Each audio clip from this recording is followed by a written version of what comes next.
بليغ. بليغ يبقى آخر العنقود عند جليلة والشيخ معاوية، وده المولود الوحيد اللي اتولد للشيخ معاوية بعد خروجه من السجن.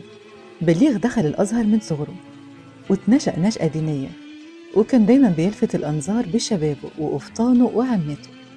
كان شخص محترم وفي نفس الوقت دمه خفيف، كان وشه قمحي وملامحه جذابة، وكان بيحب الأكل جدا، وكان ذواق للأكل لدرجة إن راضية كانت بتتريق عليه وتقوله أنت المفروض كنت تطلع طباخ مش عالم دين.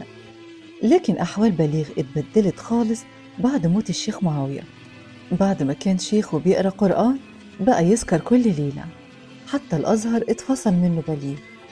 والحاجة الوحيدة اللي نجح فيها بليغ هي تجارة الجملة.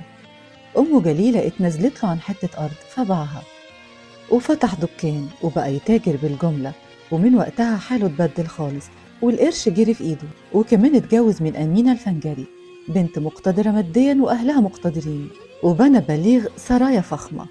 وبليغ برغم انه كان بيشرب لكن كان بيصلي وبيصوم وبيطلع الزكاة وبيزور قرايبه وبياخد لهم هدايا. وكان شوية يندم ويبطل شرب الخمرة لكن بيرجع لها تاني لغاية ما وصل بليغ للخمسينات. وكان في الوقت ده كل قرايبه ماتوا، أحمد عطا ومحمود عطا وعمر وسرور وجليلة، ما تبقالوش حد غير أخته الكبيرة راضية. وبعد كده اتصاب بليغ بتليف في الكبد وفضل تعبان 6 شهور وبعد كده مات. ده الكلام اللي كتبه الكاتب عن بليغ. وبعد كده بيتكلم عن بهيجة. بهيجة سرور عزيز، بهيجة اللي اتكلمنا عنها في قصة قاسم، وقلنا إن قاسم كان بيحبها من صغره واتجوزها لما كبروا. بهيجة كانت أخت لبيب وأخت جميلة، وكانت من صغرها بتلعب مع ولاد عمها عمرو. بهيجة كانت قد قاسم بالظبط. طيب الكاتب بيوصف بهيجة بيقول عنها إيه؟ بيقول إن وشها مدور وأبيض وخدودها حمراء، وإنها كانت بتشبه ستها زينب، وعينيها خضراء يعني بنت جميلة قوي. وبيقول إنها كانت رزينة زيادة عن اللزوم، وكانت متمسكة قوي بالعادات والتقاليد.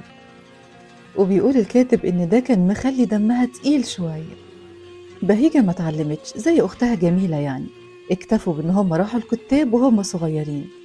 سرور كان نفسه إن حامد يتجوز بهيجة، لكن ده ما حصلش لأن حامد حب بنت عمه محمود، وده كان مخلي سرور وزينب زعلانين، وخصوصا كمان إن عامر ما اتجوزش جميلة.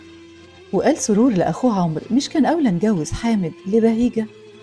ورد عمرو عليه وقال له إحنا فقراء ولازم ندور لنفسنا على جناح غني.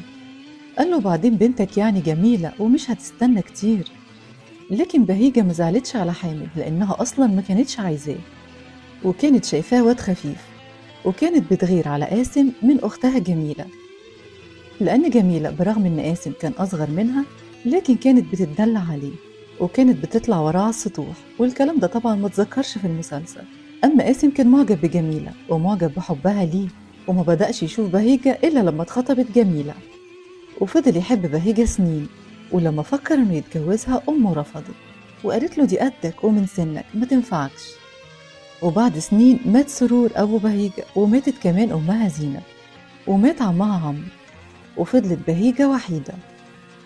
ووصل سن قاسم وبهيجة ل30 سنة، وفي الوقت ده قاسم اتقدم لها تاني، وفعلا اتجوزت بهيجة من قاسم وقعدت كام سنة ما تخلفش. وبعد كده خلفت ولد وسموه النقشبندي، وكان ولد جميل وذكي وسيم.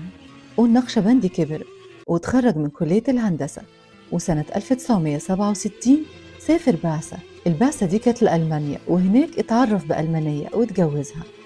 وفضل قاسم وبهيجة عايشين لوحدهم بعد ما سافر النقشبندي ابنهم. وده الكلام اللي قاله الكاتب عن قاسم وبهيجة. لو حابين نحكي عن باقي الشخصيات في الرواية اكتبولي في الكومنتات، وما تنسوش اللايك والفولو، وما تنسوش اني هجمع كل الحلقات على قناة اليوتيوب واسمها حكاوي إيمي حمدي.